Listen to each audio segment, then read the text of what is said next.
그동안에 진행하던 기독교 강해는 지난 주일에 115번째 메시지를 끝으로 모두 끝내게 되었습니다. 오늘부터는 새롭게 웨스트민스터 신앙 고백서를 강해하게 되겠습니다. 이 웨스트민스터 신앙 고백서는 이제 우리 장로교에서 신앙의 표준으로 삼고 있는 문서입니다.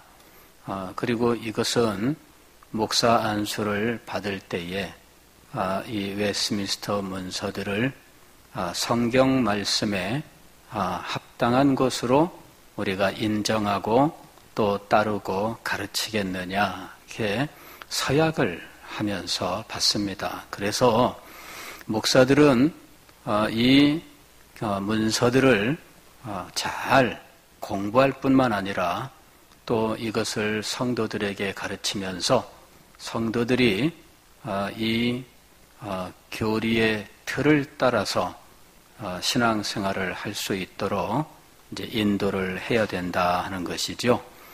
그런데 이제 웨스트민스터 신앙 고백서라고 하는 그것을 직접 다루지는 않아도 사실은 모든 설교와 교리의 가르침 속에 웨스트민스터 신앙 고백서의 내용들이 이제 다 들어있는 것은 맞지만, 그러나 이 책을 우리가 한번 진지하게 공부하는 기회를 갖는 것은 너무나 중요한 것이죠.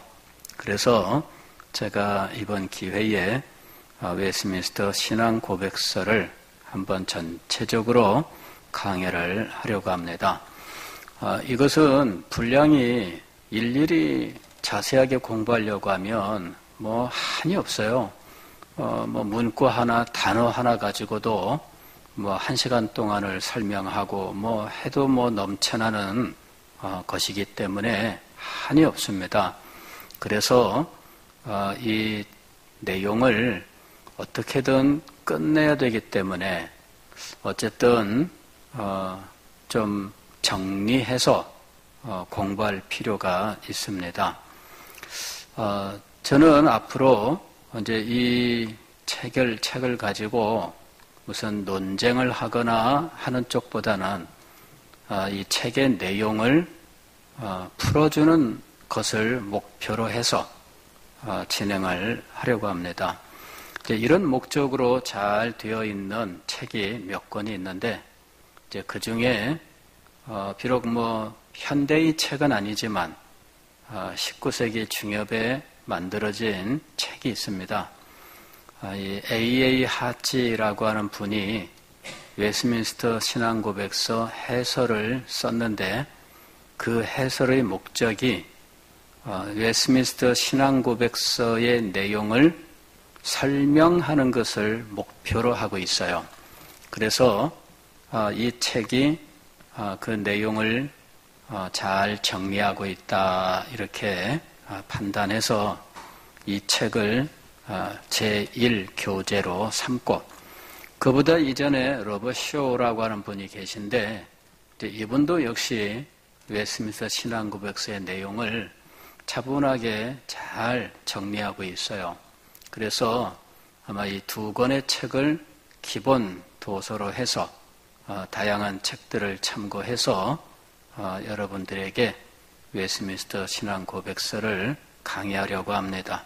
목표는 역시나 신앙 고백서 자체가 진술하고 있는 이 교리의 내용을 자세하게 풀어주는 것, 이것을 목표로 하고 있습니다.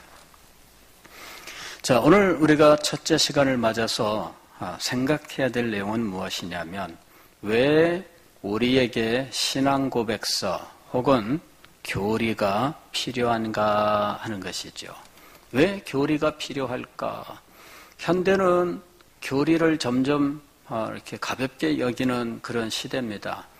교리가 이렇게 중요해, 복잡하기만 하고 따지기만 하고, 교리는 우리가 문제 삼지 말자, 복음만 있으면 된다, 이제 이런 식으로 얘기하는 사람들이 있어요. 근데 복음만 있으면 된다 이렇게 얘기하는데 그렇지 않습니다. 왜냐하면은 성경이 복음만 말하고 있지 않아요. 실제로 복음은 성경의 핵심이지만 복음이 성경 그 자체는 아니에요.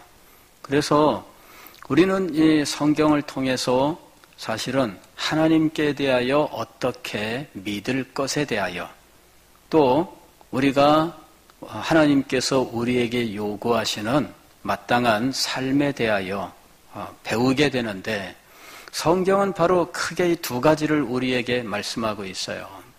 즉, 이 하나님께 대하여 어떻게 믿을 것, 구태여 이것을 요약해서 말한다면 복음이라고 말할 수 있겠지만 그러나 이 복음이라고 말하는 이것은 요약하면은 5분 만에도 말할 수 있는 것이지만 이것을 펼치면은 몇백 시간으로도 부족한 내용이 되는 거예요. 그래서 복음만 믿습니다라고 하는 말만큼 너무 어리석은 말은 없는 거예요.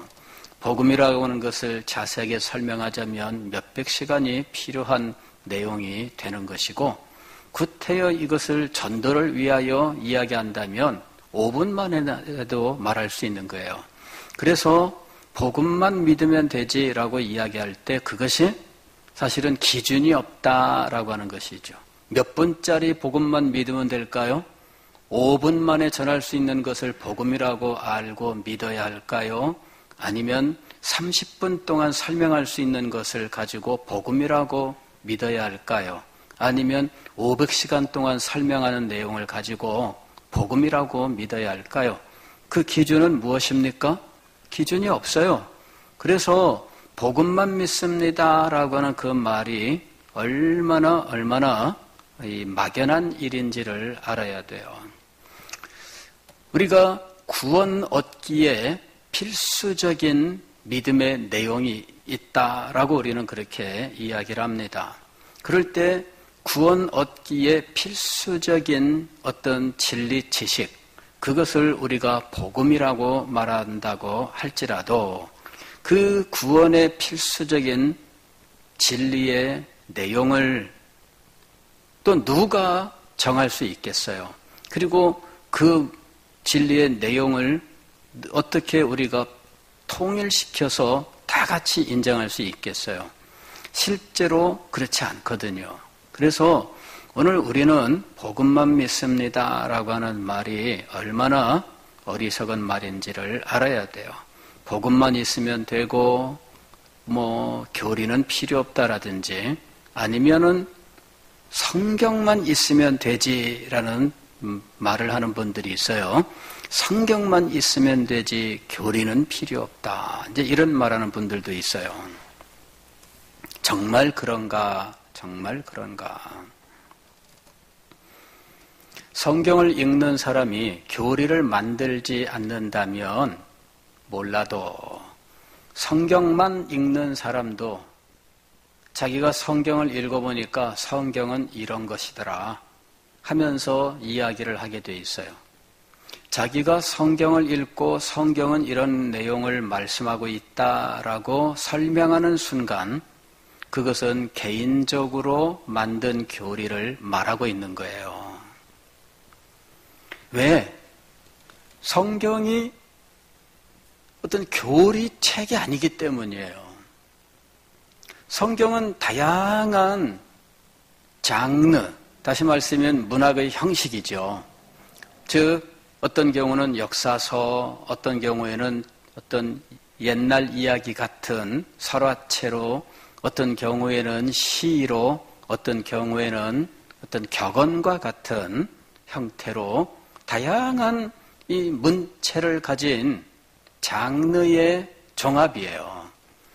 그래서 성경은 단지 법조문도 아니고 다양한 이 문체로 되어 있고 그 다음에 그냥 문자 그대로 받아들일 수 없고 상징으로 받아들여야 되는 부분도 있고 환상을 해석해야 되는 부분도 있고 다양한 모양을 가지고 있다는 거예요. 그래서 성경은 필연적으로 해석을 필요로 하고 해석한 내용들을 인간의 특성은 정리하게 되어 있어요. 인간은 그 인간의 이성이라고 하는 이 생각하는 작용은 항상 산만하게 흩어져 있는 사실들을 모아서 정리하게 되어 있어요. 관계를 만들고 서로 연결시키고 비슷한 것들은 함께 모으고 하는 일들을 해요. 우리들도 왜 그 방 안에 뭐 널려 있으면은 평소에 그냥 지내다가도 어느 날 정리를 하잖아요. 뭐 여기 계신 분들은 날마다 정리하시겠지만, 예. 정리하실 때 어떻게 정리하세요? 비슷한 것끼를 모으잖아요. 양말은 양말대로 모으고 뭐 이런 식으로 정리하게 되어 있어요. 제 방에 책이 좀 있습니다. 이 책을 저 나름대로 정리를 해요. 그런데 다른 목사님 서재에 가보게 되면 그분은 자기 가진 책을 저와는 다른 방식으로 또 정리를 해놨어요. 그래서 저는 이 책을 제가 정리한 곳에서 당연히 여기 있겠다 하고 거기서 찾게 돼 있는 거예요. 그런데 그 책을 다른 곳에다 누가 옮겨 놓으면 그걸 못 찾는 거예요, 이제. 그다음부터는. 왜? 제가 정리해 두는 자리가 있거든요. 그 자리에 가서 계속 들여다보고, 여기 어디에 있냐? 왜 안 보이지? 왜 안 보이지? 거기서 계속 뒤져요. 그러다가 이제 거기서 발견 못하면 방을 뱅뱅 돌기 시작해요. 서재를 여기서 계속 돌다가 여기 있었네. 전혀 엉뚱한 곳에 가서 이게 딱 있는 거예요. 정리하는 것은 인간의 특성이에요. 인간은 이 생각이라고 하는 이 속에 어떤 사실들을 정리하게 돼 있어요. 다양한 장르의 글, 다양한 문체로 기록되어 있는 이 성경을 읽으면서 성경의 말씀들을 우리는 마음의 방에 차곡차곡 정리해서 넣게 돼요. 그리고 필요할 때마다 꺼내서 말을 하게 되지요. 그럴 때 우리는 창세기에 있는 말씀이나 신약에 있는 말씀 모두 다 비슷한 것들을 다 묶어서 내 생각을 말하게 되어 있어요. 그래서 개인은 누구든지 교리를 생산하고 있어요. 어떤 사람이 산에 올라가서 입산수도를 했는데 성경 한 권만 가지고 올라가서 기도했다 그래요. 그래서 자기는 성경에 통달했고 교리하고 상관이 없는 것을 말한다 그래요. 맞아요. 교리하고 상관없는 것을 말해요. 그런데 자기가 말하고 있는 것은 자기 머릿속에서 정리된 개인의 교리인 거예요. 즉 교리와 상관없다라고 이야기할 때 그는 교리를 떠날 수는 없어요. 다만 교회가 역사 속에서 만든 교리와 상관없이 내 개인의 교리를 만들었다라는 이야기예요. 역사적으로 형성된 교회의 교리와 상관없이 개인의 교리를 만들었다 하는 말은 무슨 말이냐면 나는 이단이다 그 말이에요.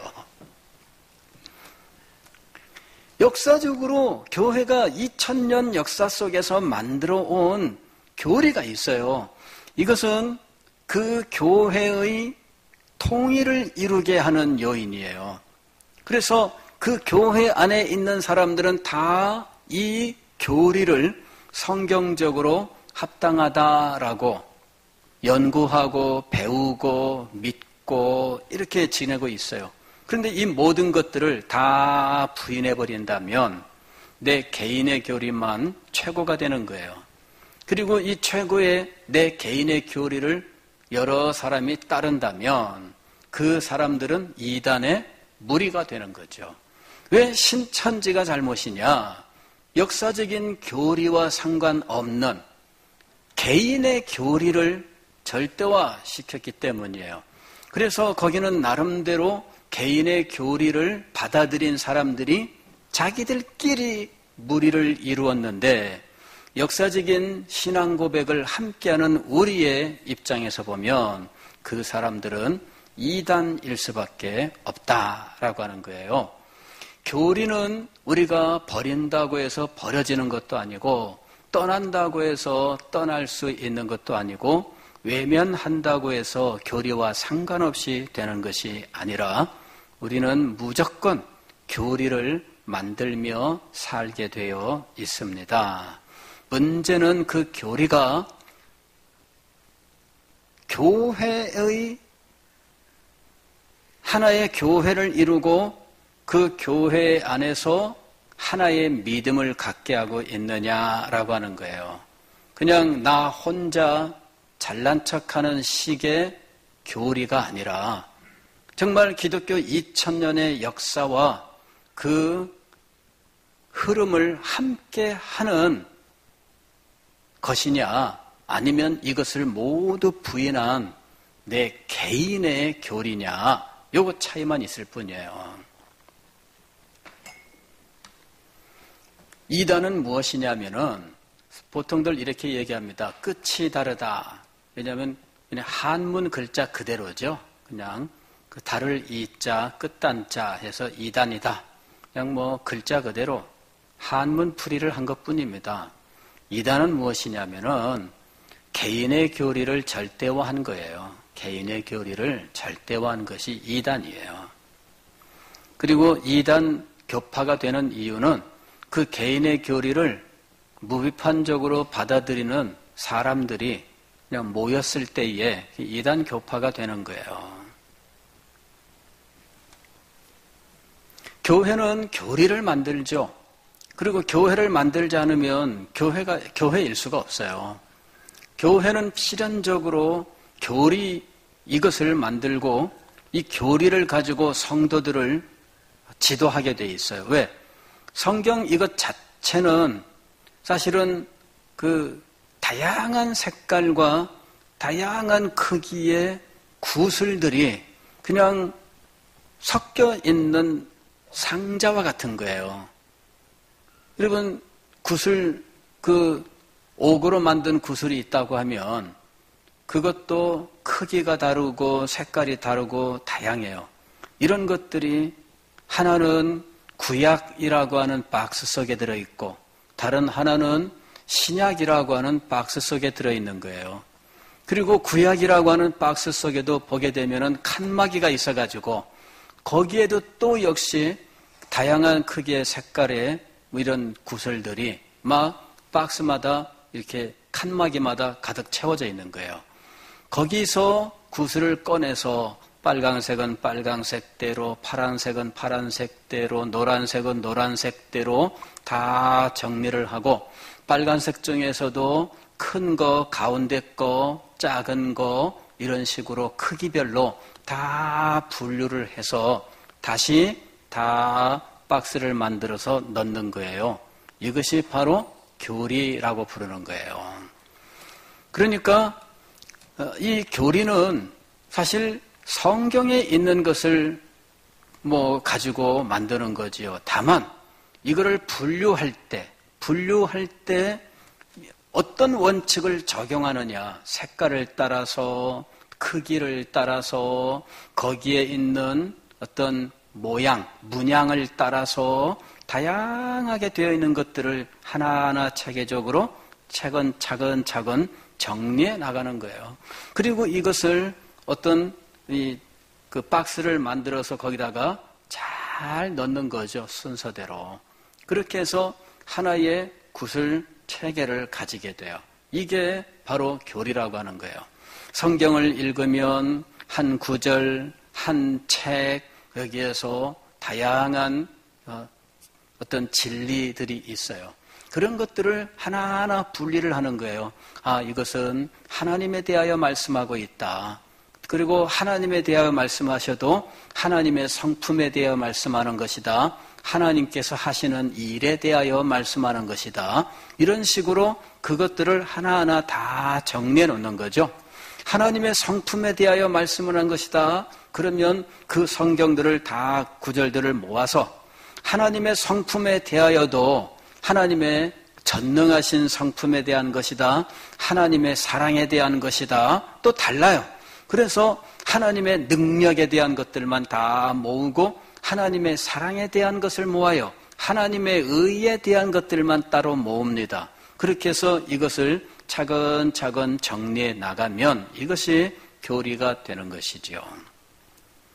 사람은 누구든지 성경을 읽으면 성경의 교훈들을 자기 나름대로 마음속에서 정리하게 되어 있어요.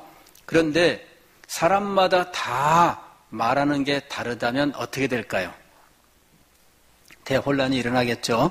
사람마다 자기가 말하는 것이 옳다고 주장하기 시작하면 대혼란이 벌어져요.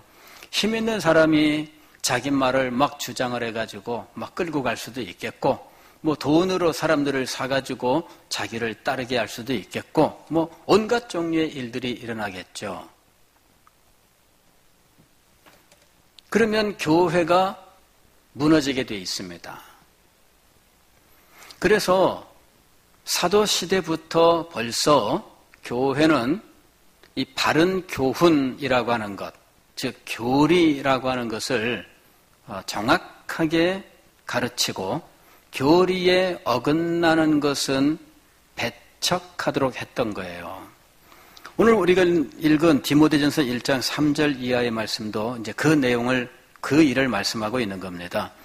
내가 마게도냐로 갈 때에 너를 권하여 에베소에 머물라 한 것은, 사도 바울이 디모데 목사를 이제 에베소에 머물러 에베소 교회를 지도하라 하고 했습니다. 이유는 무엇이냐?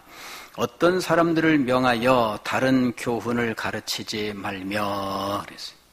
다른 교훈이, 그 다른 교훈을 주장하는 사람들이 있어요. 이 사람들의 이 다른 교훈이 결국은 교회를 분열시키는 요인이 되는 거죠. 왜냐하면 다른 교훈이란 그들이 믿는 도리를 말하는 것인데, 다른 교훈을 말하는 사람들이 교회 안에 있으면 믿는 도리가 서로 달라서 결국은 하나가 될 수 없어요. 나눌 수밖에 없죠. 그러니 멀쩡한 교회가 다른 교훈으로 말미암아서 서로 싸우는, 분열하는 상태로 가게 되는 거예요. 그리고 그냥 가만 놔두면 어느 사이에 다른 교훈이 과반수를 넘어서게 되면, 그러면은 이 다른 교훈이 그 교회를 장악하게 되는 거죠. 자, 그래서 다른 교훈은 굉장히 심각한 거예요. 굉장히 심각한 거예요. 이 코로나 바이러스나 비슷한 거예요. 코로나 바이러스가 막 퍼져가면 어떻게 돼요? 그러면 전국이 이 코로나 바이러스에 감염되면, 그러면 얼마나 어려운 문제가 발생하겠어요? 그래서 코로나 바이러스를 퍼지지 않도록 관리하고 또 그 바이러스를 소독을 해서 없애려고 하고 있는 거죠. 아니면 바이러스를 아무렇지도 않게 우리가 다 물리칠 수 있도록 면역 체계를 갖게 하든지, 그게 있어야 되는 거예요. 우리가 이 면역 체계를 갖는다는 건 뭐냐면은 교리를 확실하게 우리가 마음속에 정리해서 교리 체계가 우리 속에 세워지는 걸 말해요. 우리 속에 교리 체계가 세워지면 이단이라고 하는 바이러스가 와도 이것을 물리칠 수가 있어요. 그런데 이런 것들이 형성되어 있지 않은 사람들은 이단이 오게 되면 빠지게 돼 있어요. 왜 신천지에 젊은 사람들이 많을까? 이 사람들은 이런 교리 체계가 마음속에 형성되기 전의 사람들이에요. 그 교리가, 체계가 이 속에 자리 잡지 못한 상황에서 이단 바이러스가 들어오니까 이 사람들이 거기에 감염된 거예요. 자, 사도 바울은 디모데 목사에게 에베소에 머물러 여기에서 네가 목회를 해라. 그러면서 목회의 목적은 무엇이냐? 다른 교훈을 주장하는 사람들을 물리쳐라 하는 거야. 어떤 사람들을 명하여, 즉 그 사람들에게 엄하게 명령하여 다른 교훈을 가르치지 말라. 다른 교훈을 가르치지 말라.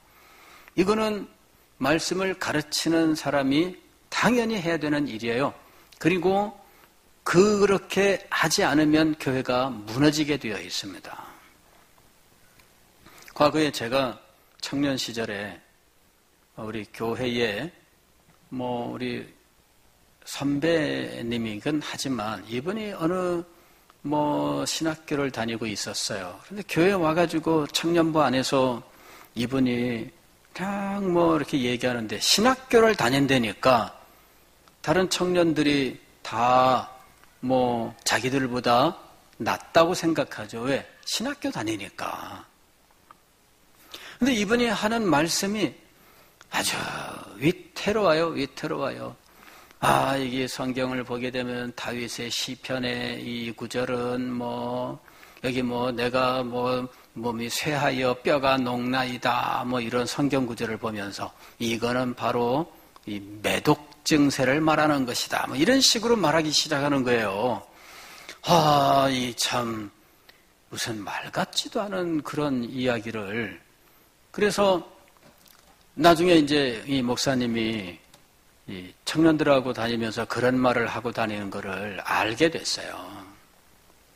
목사님이요, 이분 불러가지고 엄하게 다스렸어요. 앞으로 이 교회에서 이 직분을 다 박탈했어요.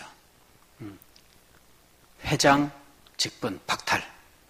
그 다음에 교회 와서는 성경을 가지고 사람들에게 말하지 말 것. 딱 그냥 엄하게. 왜 그렇게 했을까요? 사람들이 성경을 잘못 보게 만드는 거야. 이것이 매독 증세라니 이딴 그 자극적인 말도 안 되는 이야기들을 신학생이라는 이름으로 무슨 권위가 있는 것처럼 들리게 하는 거죠. 이게 문제가 되는 거예요. 그런 일로 인해서 어떤 사람들은 마음 상하고 문제가 발생하게 돼 있어요. 여기도 그렇게 돼 있죠. 3절 어떤 사람들을 명하여 다른 교훈을 가르치지 말며 신화와 끝없는 족보에 몰두하지 말게 하려 함이라. 이런 일들은 하나님의 경륜을 이름보다 도리어 결론을 내는 것이다. 말싸움만 만드는 것이다. 교회 안에 말싸움만 일으킨다는 것이에요. 교훈의 목적은 무엇이에요? 싸움이 아니에요. 교훈의 목적은 정말 순결한 신앙생활을 위한 것이거든요. 그런데 이 다른 교훈으로 말미암아 말싸움이 일어나고 또 성경 말씀에 대한 오해를 가지고 성경 말씀을 주신 하나님의 뜻을 무너뜨리는 일들이 일어나는 거죠. 그래서 사도 바울은 디모데 목사에게 얘기한 거예요. 다른 교훈을 가르치지 말도록. 그러면서 오히려 너는 무엇을 하라? 바른 교훈을 가르치라는 거예요. 여기 10절 말씀 보면 이렇게 되어 있어요. 음행하는 자와 남색하는 자와 인신매매를 하는 자와 거짓말하는 자와 거짓 맹세하는 자와. 왜냐하면 이 율법은 이런 자들을 위하여 주신 것이다 라고 이야기하는데 그 중에 마지막에 뭐라고 되어 있냐면은 기타 바른 교훈을 거스르는 자를 위함이니. 바른 교훈이라고 하는 것이 바로 바른 교리라는 말이에요. 이 교훈은 내게 맡기신 바 복되신 하나님의 영광의 복음을 따름이니라. 즉, 이 교리는 교회를 하나 되게 하는 거예요. 교리가 달라지면 교회가 나누어지게 되어 있어요. 교리가 같으면 교회가 하나 되는 거예요. 그래서 교회의 하나됨은 교리의 하나됨이에요. 교리가 하나 되면 교회가 하나 되는 거예요. 이 원리가 있는 거예요. 그래서 교리가 하나가 되지 않았다면 교회가 하나 될 수는 없다라고 하는 것이죠. 교회는 역사 과정을 통해서 바로 이렇게 교리를 만들게 돼 있어요. 교리를 생산해요. 바른 교훈을 세우기 위하여 다른 교훈을 주장하는 사람들에 대하여 바른 교훈을 세우는 과정을 통해 교회는 교리를 바르게 세우는 일을 해왔다 하는 거예요. 초대 교회 안에 다른 주장들이 있었어요. 하나님에 대하여 다른 주장들이 있었어요. 가령 오늘날 우리가 잘 알고 있는 삼위일체, 성부, 성자, 성령, 하나님은 삼위인데 이 삼위 하나님이 실상은 한 분 하나님이다라고 하는 것입니다.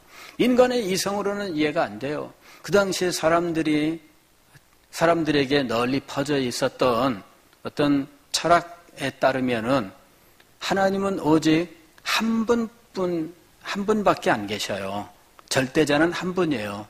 그런데 이런 절대적 존재가 세 분이나 계신다. 성부, 성자, 성령. 그런데도 세 분이 아니라 한 분이다라고 말하는 이것을 도무지 이해할 수가 없었어요. 그래서 이것을 이해하는 나름대로 이해의 방법을 이야기를 했는데 결국 이것이 이단 주장이 되어버리고 말았던 거죠. 교회는 이 문제에 대하여 정리를 했는데 최종 결론이 그거예요. 하나님은 오직 한 분뿐이시나 성부, 성자, 성령 삼위가 계시고 이 세 분은 세 분이 아니라 한 분이다라고 하는 사실, 영광과 권능이 동등하시다라고 이렇게 결론을 내리게 된 겁니다. 삼위일체 교리가 형성된 거예요. 그리고 이 교리가 형성되고 난 이후에는 이것에 대하여 다른 이야기를 하면 우리는 그것을 분별할 수 있게 되는 거죠. 교리가 형성이 안 됐더라면 다른 주장을 이야기할 때 우리는 그게 그건가 끝없는 그 논쟁 속에 들어가요. 그러나 교리가 형성되고 나면 다른 주장을 이야기하면 대번에 그거는 삼위일체가 아니네 이렇게 대번에 분별할 수 있게 되는 거예요. 교리가 만들어지면 이런 잘못된 주장들을 금방 분별할 수 있게 돼요. 교회 역사 속에서 이런 다른 교훈들이 끝없이 도전을 해왔습니다. 그 중에 또 중요한 것이 무엇이냐면은 예수 그리스도, 즉 성자에 대하여, 성자는 좀 굉장히 특별한 분이죠. 육신을 입고 이 땅에 오신 거예요. 그러면 이분은 하나님이시며 동시에 인간인 거죠. 그러면 본성은 둘이 될 수밖에 없어요. 신성과 인성을 가지신 분이죠. 그러면 한 몸 안에 두 분이 계신가? 신성을 가지신 인격체가 따로 있고 인성을 가진 인격체가 따로 있는가? 그렇게 주장한 사람들이 있어요. 그래서 예수 그리스도는 신성과 인성을 가지셨으나 인격은 하나, 오직 한 분이시다. 이렇게 결론을 내린 거죠. 또 교회 역사 속에서 성령에 대하여 또 다른 주장을 하는 사람들이 있어요. 그래서 성령에 대하여 성령은 어떤 에너지나 이런 것이 아니라 신성을 가지신 인격체이신 하나님이시다. 이렇게 결론을 내리게 돼요. 그래서 초대교회에서 그 기나긴 역사 과정을 통해서 삼위일체에 대하여 확실한 교리적 정리를 하게 된 거예요. 삼위일체라고 하는 것, 그 다음에 성부에 대하여, 성자에 대하여, 성령에 대하여 모든 교리가 그때 다 정리가 돼요. 그렇게 정리가 되고 난 이후에는 이 일에 대하여 다른 이야기를 하는 사람들을 우리가 분별할 수 있죠. 이단 분별에 이제 이 교리가 얼마나 유용한지, 성도들에게 성경을 가르칠 때에도 교리는 정말 유익한 거예요. 이 삼위일체, 성부, 성자, 성령 이런 것들에 대해서 이야기하면서 성경의 교훈들을 가르치는데 얼마나 도움을 얻게 되는지. 그래서 교리는 하나님의 말씀을 가르치는 데 유익하고 이단들을 분별하고 교회의 하나됨을 보존하는 데 유익한 거예요. 그리고 우리가 믿는 도리를 따라서 신앙을 고백하면서 이 신앙 고백을 통하여 하나님과 영적 교통을 이루는 은혜의 자리에 나갈 수가 있어요. 그래서 교리는 딱딱하거나 무슨 우리가 복잡하다거나 아니면은 변론만 만들어내는 것이 아니라 실상은 개인의 경건 생활을 위하여 또 교회의 하나됨을 위하여 하나님의 말씀을 가르치는 일에 있어서 이 교리는 말할 수 없는 유익한 도구가 되고 있다라고 하는 것이죠. 그래서 교리를 우리가 잘 배우는 것이 진정으로 중요한 거예요. 자, 교리는 어떨 때 진정으로 권위를 가지는가? 교리는 성경에 근거할 때입니다. 성경에 근거할 때, 즉 성경에 합치할 때 교리는 권위를 갖는 거예요. 그러니까 성경에 상관없이 교리가 높은 게 아니라 교리는 항상 누구 밑에 있어야 돼요? 성경 밑에 있어야 돼요. 그래서 교리가 만들어질 때에는 성경 연구가 아주 치밀하게 이루어지는 거예요. 성경을 연구하고 그리고 연구한 성경을 가지고 토론하고 그렇게 해서 결국은 교리가 만들어지는 거예요. 이 토론도 1시간 서로 이야기해서 결론 나는 것이 아니고 때로는 몇백 년에 걸친 토론 속에서 이것이 결정되는 것이에요. 그렇게 해서 기독교 2000년이 지나는 동안에 오늘 우리한테는 거의 완성 단계에 도달했다고 말할 수 있는 교리 체계가 주어진 거예요. 초대교회 2세기, 3세기 이때의 성도들이 믿고 있었던 내용과 오늘 우리들이 믿고 있었던 내용을 비교해 보게 되면 우리는 그들보다도 훨씬 더 정리가 잘 되어 있는 교리 체계를 가지고 있고 그것을 믿고 있다라고 하는 거죠. 우리는 조금 더 밝은 빛 가운데에서 지금 하나님의 말씀을 볼 수 있게 된 거예요. 그래서 오늘날 우리들은 이 밝은 빛에 대하여 공부하는 것이 얼마나 유용하고 또 이것을 배울 수 있는 것이 우리에게 얼마나 큰 특권인지를 알아야 돼요. 교회는 역사를 통해서 많은 신앙 고백, 즉 교리를 만들어 왔어요. 우리가 가지고 있는 오래된 교리는 그냥 사도신경이라고 부르는 거예요. 우리들이 사도신경으로 신앙 고백하겠습니다. 그럴 때 그 간단한 몇 개의 내용들이 우리가 믿는 도리라고 부르는 거예요. 우리가 믿는 도리인데 그것이 바로 교리예요, 교리. 전능하사 천지를 만드신 하나님 아버지를 내가 믿사오며, 하나님께 대하여 우리의 믿음의 대상은 하나님이다.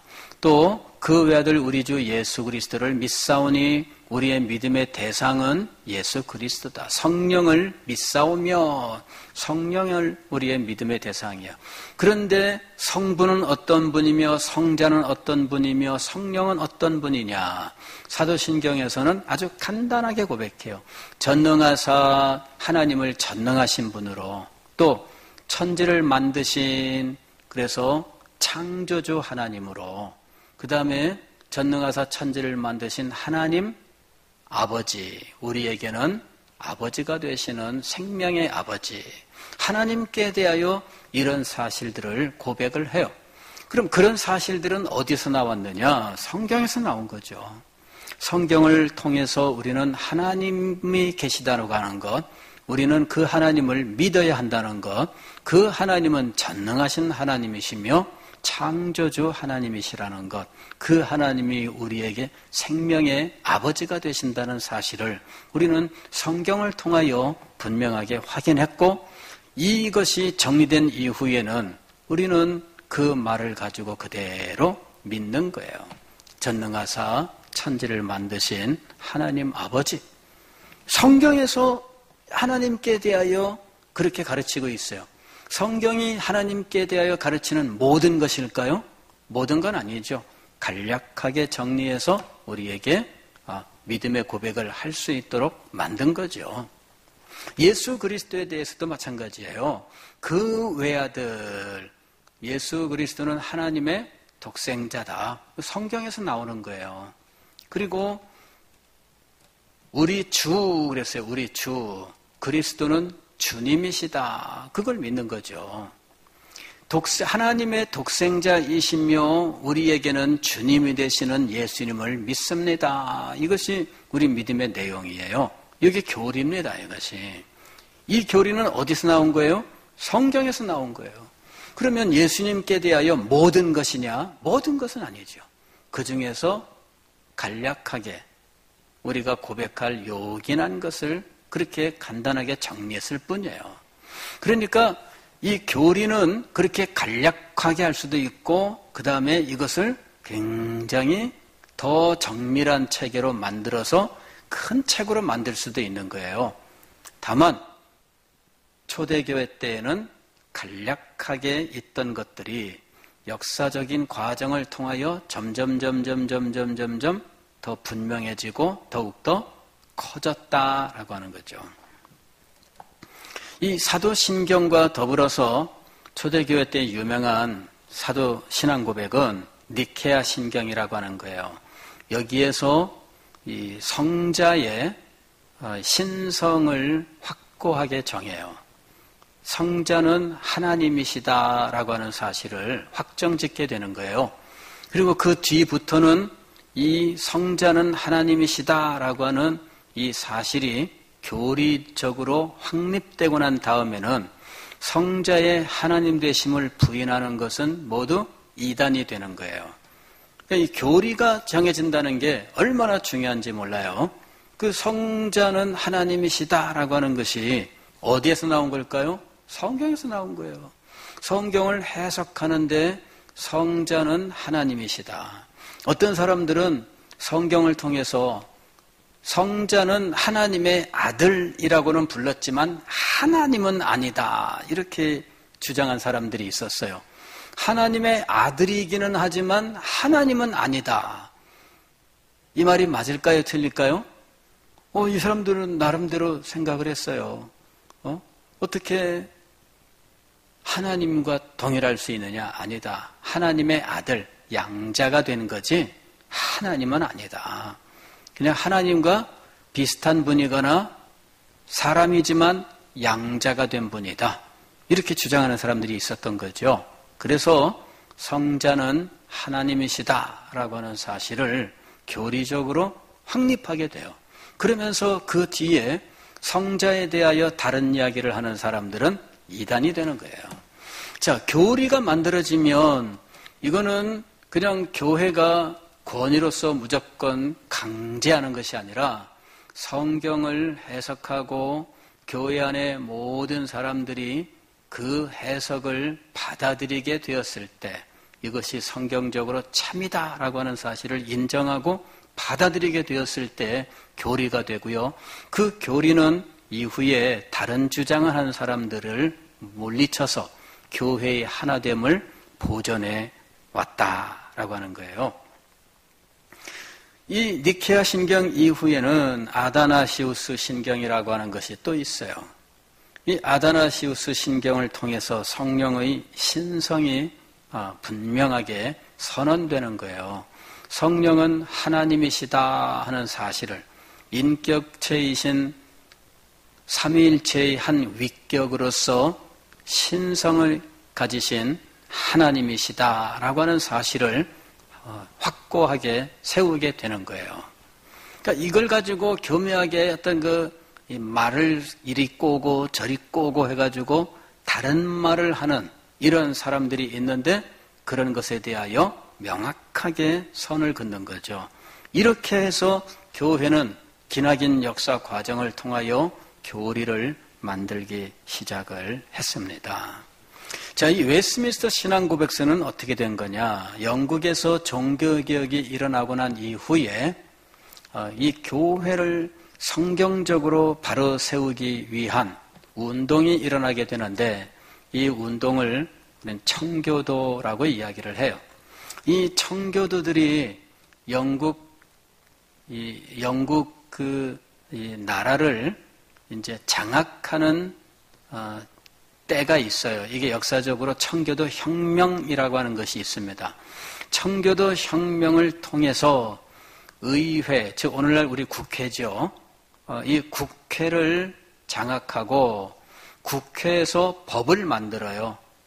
법을 만들어서 웨스민스터 회의를 통해 이 교회가 믿을 믿음과 또 예배에 대한 모든 규정들을 이제 만들라고 하는 거죠.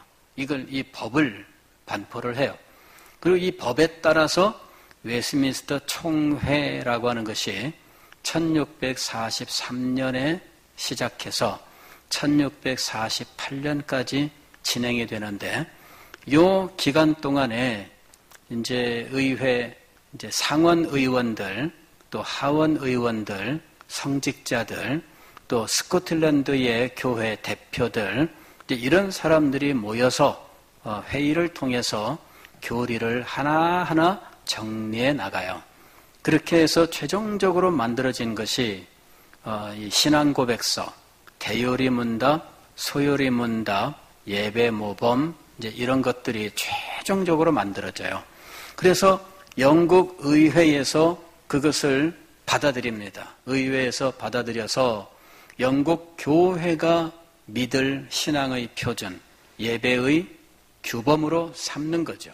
그리고 이 문서를 만드는데 대표단을 파견한 스코틀랜드 장로교회가 이것을 받아들여요. 스코틀랜드에서도 의회가 이것을 받아들여요. 그렇게 해서 이 영국과 스코틀랜드 두 개의 나라에서 웨스민스터 신앙고백서, 대요리문답, 소요리문답, 예배 모범을 받아들이게 되는 거예요. 그리고 이제 이 영국 교회의 영향을 받은 미국의 장로교회가 이것들을 신앙과 또 생활의 예배의 표준으로 받아들이게 되고, 또 이 미국 교회 선교사들이 우리나라에 복음을 가지고 들어와서 장로교를 세웠을 때 우리나라 장로교회도 이것을 받아들이게 된 거예요. 1907년에 우리나라에 노회가 하나가 생겨요. 이것을 동노회라고 불러요.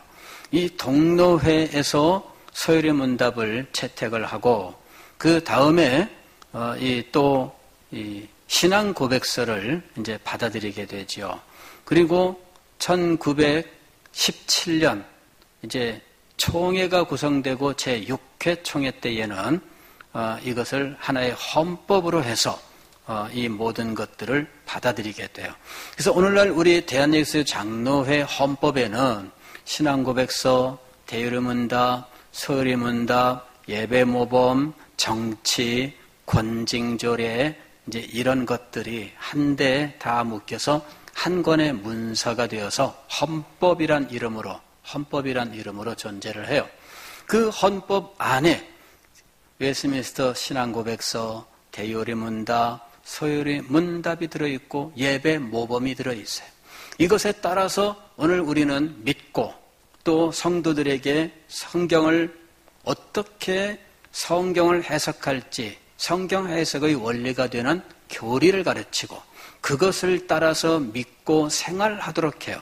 예배를 어떻게 드릴 건지 예배 모범을 통해서 가르치고 있다는 이야기예요. 그리고 거기에 정치 부분에서는 교회는 어떻게 조직하며 운영하는지 교회에 대해서 목사와 장로와 당회와 노회와 대회와 총회와 이런 모든 것들, 또 임직자들은 어떻게 세울 것인지, 교회의 회의는 어떻게 진행하는지, 이런 것들이 거기에 다 들어있어요. 우리는 그것을 따라서 이 교회를 지금 해가고 있는 겁니다. 이 모든 것들은 성경에 일치해야 권위를 갖습니다. 이걸 우리가 잘 알아야 돼요. 그래서 우리가 몇백 년 동안을 믿어왔다 할지라도 성경에 어긋나는 것으로 판정되면 즉시 버리고 성경에 합당한 것을 받아들여야 됩니다. 이것이 성경적 신앙이에요. 다만 교리를 버리고 성경만 채택한다라고 하는 것은 성경적 신앙이 아닙니다. 왜? 성경만 채택하는 방법은 있을 수가 없어요. 왜? 인간은 성경을 읽는 순간 이 말씀은 무슨 뜻이다 라고 말하게 되어 있어요. 이게 개인의 교리예요. 교리는 개인의 교리가 아니라 교회의 교리예요. 그래서 우리는 이 교회의 교리라고 하는 것을 분명히 알고 이 교회의 교리를 통해서 우리 모두가 하나의 공동체로 신앙생활을 하게 되어 있다는 겁니다. 교회의 교리가 아니면 우리는 하나의 교회로 예배를 같이 드릴 수가 없어요. 왜 우리가 신천지와 같이 예배를 드릴 수 없을까요? 교리가 달라서예요. 교리가 달라서 함께 예배 드릴 수가 없어요. 감리교인도 이곳에 와서 예배를 드려도 괜찮아요. 조금씩 다른 부분은 있지만 우리가 믿는 신앙의 도리가 같아요. 그러나 한 교회 멤버가 될 수는 없어요. 왜? 우리 교회에 등록하시려면 이 교리 체계에 동의하시고 이 교리 체계를 따라서 신앙생활을 해야 돼요. 이게 교회가 가지고 있어요. 물론 성도들 모두가 교회 등록할 때 거기에 사인해야 되는 건 아니죠. 그러나 말씀을 가르치는 자리에 있는 사람은 반드시 서약을 하거나 사인을 해야 된다는 이야기예요. 그래야 교회를 보존할 수 있는 거예요. 그래야 성도들을 가르칠 수 있는 거예요. 오늘 우리는 이 교리가 무엇인지, 얼마나 중요한 것인지, 또 교리는 어떤 때에 권위를 갖는지, 또 웨스트민스터 신앙고백서의 역사에 대해서 간략하게 생각해 보았습니다. 앞으로 이 교리에 대해서 차근차근 공부해 나가실 때 성경의 교훈이 이렇게 정리가 됐구나라고 하는 사실을 여러분들이 확인하면서 또 이 가르침을 통해서 개인의 경건, 즉 하나님과의 영적 교제에 있어서나 혹은 성도의 교제에 있어서나 혹은 이단을 분별하고 진리를 세우는 일에 크게 유익이 될 수 있기를 주의 이름으로 축원합니다. 기도하겠습니다.